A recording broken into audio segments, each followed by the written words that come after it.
Magandang araw ng Miyerkules po mga bayang karerista. Magbibigay na po tayo ng tip, giya at impormasyon para sa araw na to, December 4, 2024. Tara!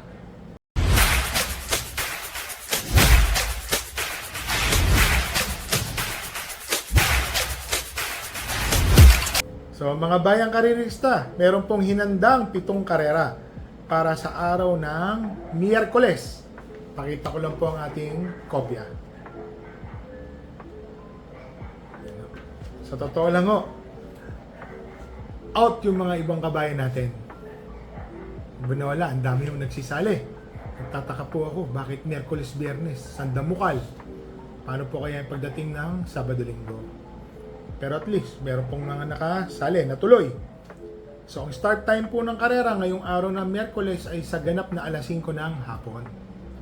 Dito po sa race number 1, mga bagong kabayo po ito 5 runners, 2-year-old maiden race. First choice po, Habibe Scout. Bakit to? Meron po itong barrier, segundo. Napakainam po. Alam nyo po, bakit ko po sinabing napakainam?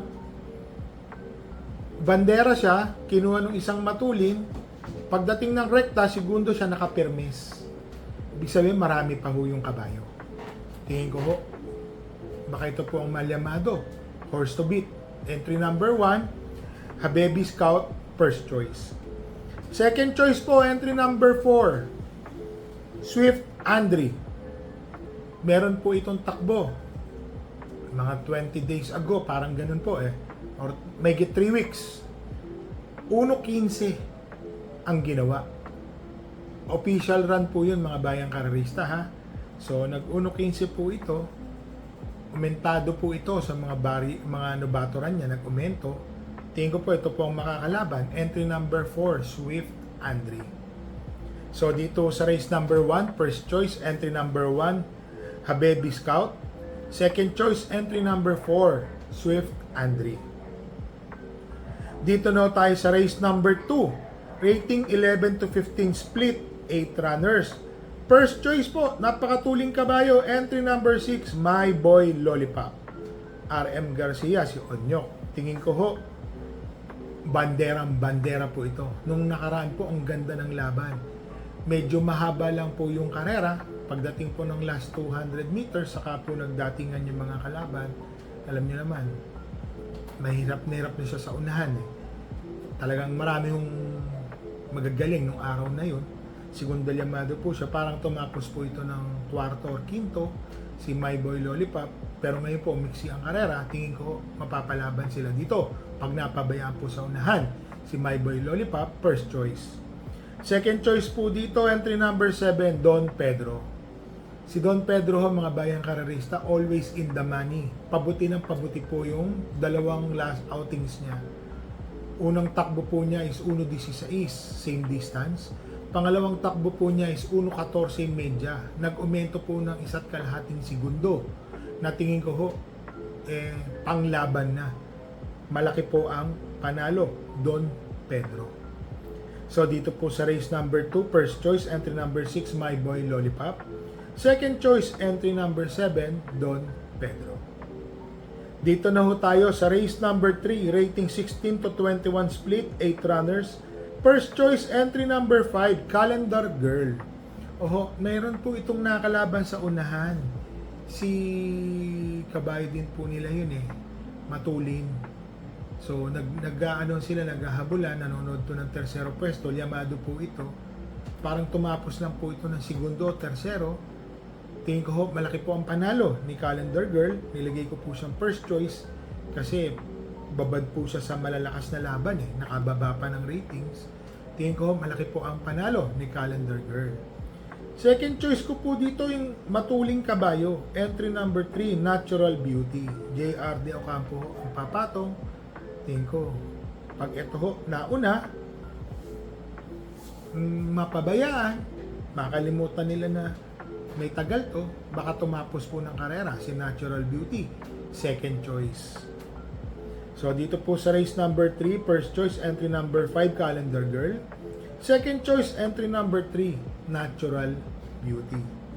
Dito na ho tayo sa race number 4, rating 6 to 10, split, 8 runners. Meron po tayong kabayo dito. Entry number 2, Doña Chichay.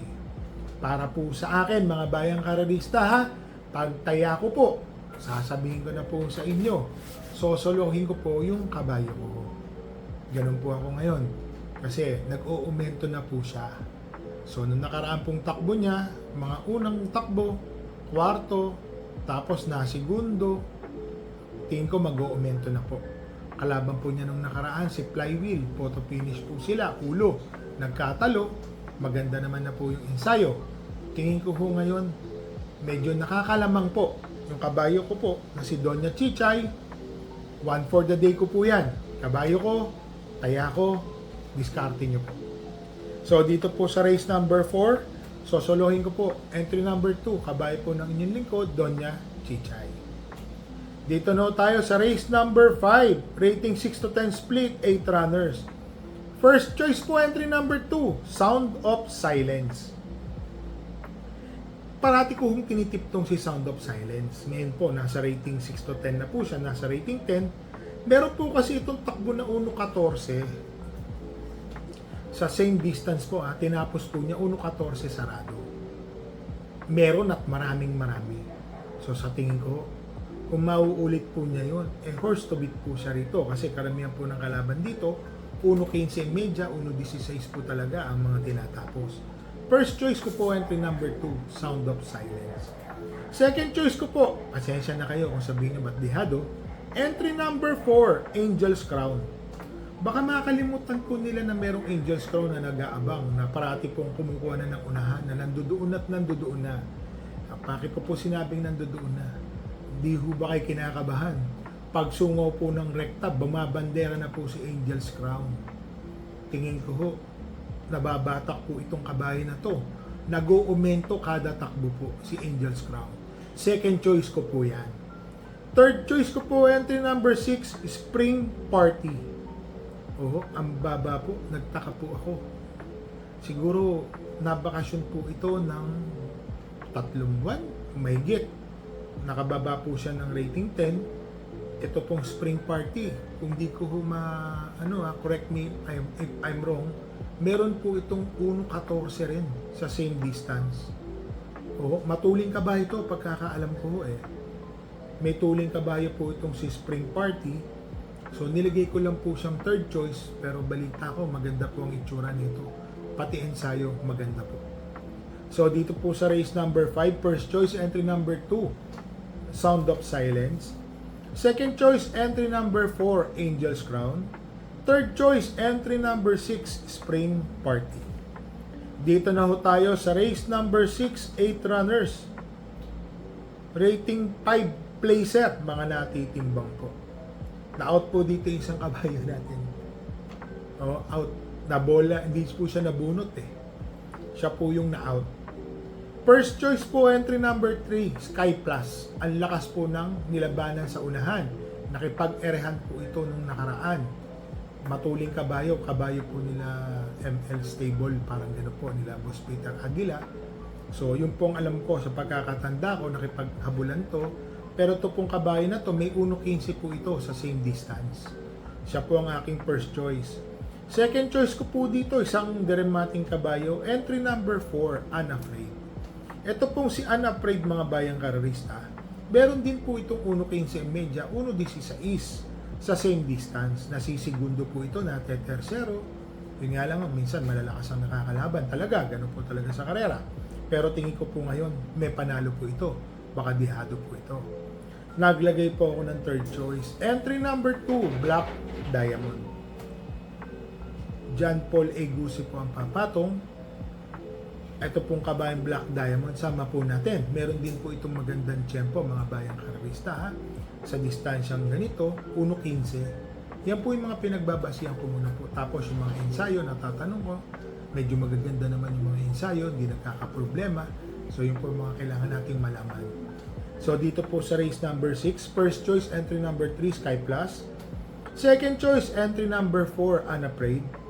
Third choice, entry number 2, Black Diamond. Dito na ho tayo sa race number 7, 8 runners, rating 11 to 15 split. Na-out din po dito yung kabayan natin, Bonnie Avenue. First choice, entry number 8, Raga Muffin. Si Raga Muffin po, mga bayang karerista, tumakbo po nung nakaraan. Ang ina, malapit, nandoon na po yan, nang nandoon. Oo, parang tersero po itong tumapos, o segundo, malapit na ho. Tingin ko po ngayon, malaki po ang panalo. Second choice ko po dito, entry number 4, Oktubre 14, rating 15, Dan Camanyero po ang papatong. May panalo po ito. May sunod po ito nakakasunod, nakakaganon po yan Alam niyo na, bakit ganon? Pwedeng tumuloy yan. Pag tumuloy, tuloy-tuloy, mananalo po yan. Third choice ko po, segundo nung huling takbo, si Limon Sudan Falls. Na segundo po ito, dehado. Ang ganda po galing po nung nanalo, pero tinapos po niya 1.15 sa distansyang 1,200 meters. Para sa akin po, malaki po ang panalo din, ni Limon Sudan Falls. So dito po sa race number 7, first choice, entry number 8, Raga Muffin. Second choice, entry number 4, Oktubre 14. Third choice, entry number 5, Limon Sudan Falls. So mga bayang karerista, ire-recap lang po natin. Meron po tayong kabayang tatakbo ngayon. And race number 4, entry number 2, Doña Chichay. Oho, inaasahan ko po si Doña Chichay. Dahil nag-uumento na po. Bumabalik na po yung kanyang kondisyon. Yan Ako po mismo ang may-ari, ako na po nagsasabi sa inyo, labas po yung kabayo ko. Pagdating po ng tayaan, discarding nyo po, pera nyo po yan. Pero ako po bilang may-ari, at inaasahan ko po siya, sisingilin ko po yung kabayo ko na sana po lumusot ng walang mangyaring aberya. Kasi talagang para sa akin po, nakakalamang po siya dyan sa karera na yan. Ako na po mismo nagsasabi niyan. So mga bayang karerista, magsha-shoutout lang po tayo. Shoutout lang po natin ito po yung Batang Matienza, Mr. Elmer De Lima, Gio Gallardo, June Baldia and family, Bong De La Cruz. Shoutout din po kay Adrian Jeb, Carbonel family, Alvin Balagbagan, Angelo Manahan, Ferdy Minguez, Jerome Gonzalez, Jawi Talon from KSA, Kingdom of Saudi Arabia. Wow, ang layo. Shoutout din po kay Pristine K. De Los Reyes and happy birthday kay Bituin De Los Reyes. So mga bayang karerista marami pong araw ng karera. Maganda po ang mga lineup na ibinigay ngayong Biyernes, Miyerkules at Biyernes. Lalo na malamang po ang Sabado-Linggo. Kung ayaw po natin mga rera ng araw ng Miyerkules, meron pong Biyernes, may Sabado, may Linggo. So lagi ko lang po itong paulit-ulit na sinasabi. Bet small, win big. Bet big, lose big. Magdala po tayo ng payong at tubig na maiinom. Nag-uulan na naman po ngayong hapon. Parang may namumuong sama ng panahon. So meron po tayo ulit na kabayang tatakbo. Pera nyo po yan, diskarte nyo po yan, kayo po ang masusunod mga bayang karerista. Basta ako, kabayo ko, pagtakbo po nito ngayon, sisingilin ko po si Doña Chichay.